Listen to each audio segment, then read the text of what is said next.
Hello ladies and gentlemen, welcome back. I'm Brendan Lee. In this video I want to talk to you about Tai Chi and Peter Ralston.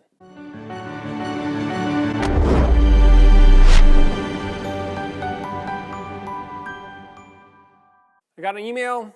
Hi Brendan, I have a question. Can you explain Peter Ralston's view on what Tai Chi is and how Tai Chi practice can contribute to one's life?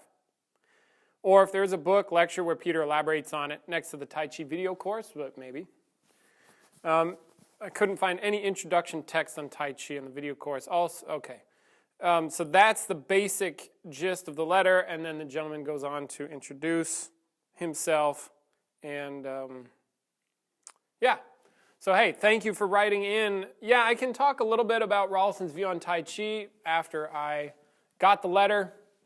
I asked Peter a little bit about his views so I could clarify and hopefully give you the most accurate representation of his view on Tai Chi. One of the first things he said to me was, if you're talking about Tai Chi, first of all, it's useful to clarify what you mean because there's so many different variations of Tai Chi now that it's like, what's your view on martial arts? Well, what do you mean by martial arts? It could be, there's all kinds of stuff. And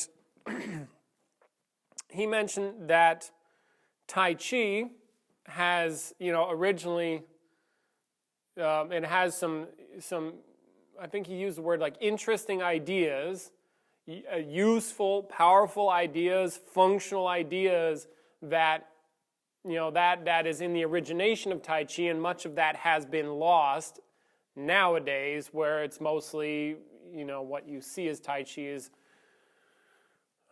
I'm generalizing here, is like old people in the park doing push hands or just some movements, and that's what it has turned into, generally speaking. Now, and again, it really,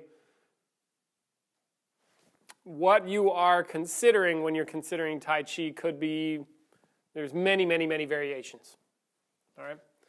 And does it have useful, powerful stuff? Yes, it does, and most of that stuff has been lost, all right? Now, I can also tell you from my experience with working with Peter, some other things that would have come up to that he may have mentioned, and this is more me talking now, is like originally Tai Chi is a fighting art, and that fighting knowledge has been lost. Most people who do Tai Chi, they don't fight enough to know and understand, like, oh, something that's being said here could actually apply to a fighting domain. It turns into mostly a fantasy, and there's a lot of fantasy and that kind of stuff that seems to be the case now.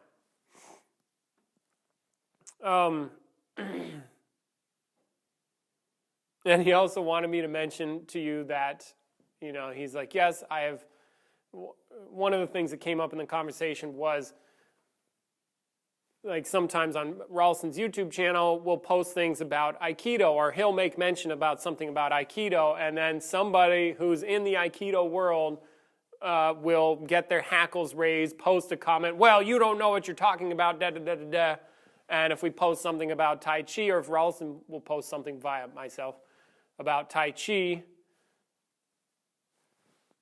in his view, then somebody who does Tai Chi might get their feathers ruffled and go, well, you don't know the real martial art or the real art of da-da-da-da-da, and then it turns into a thing. And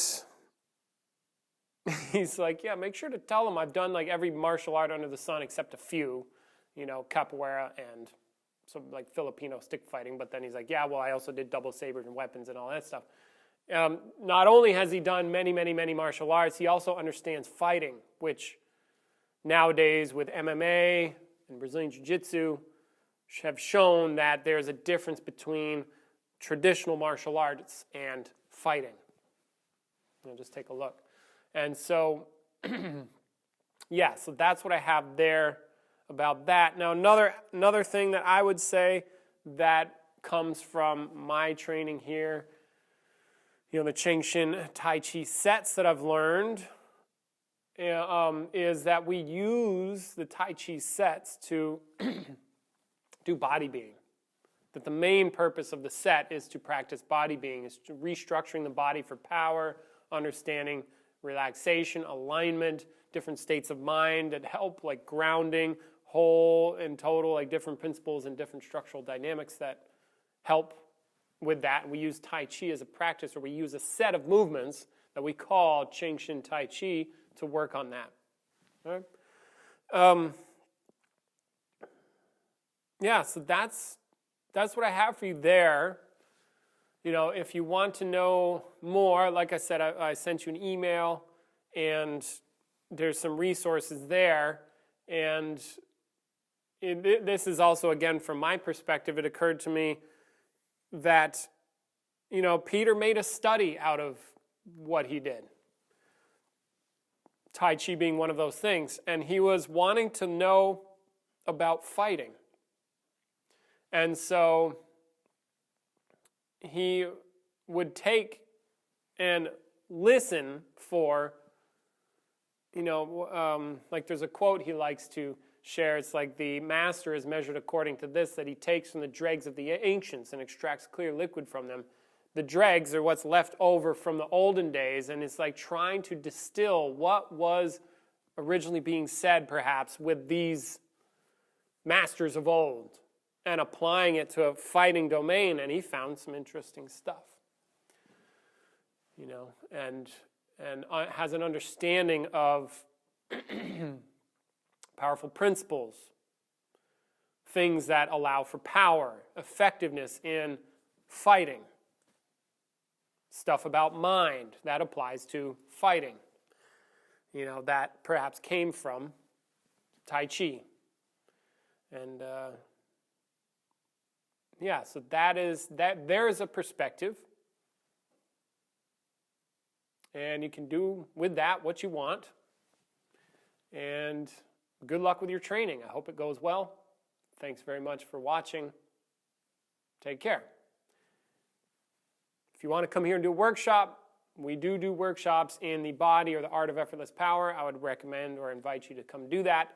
Otherwise, brief video here from Brendan Lee in support of Consciousness and Skill Worldwide, which is founded by Peter Ralston. Until next time, take care.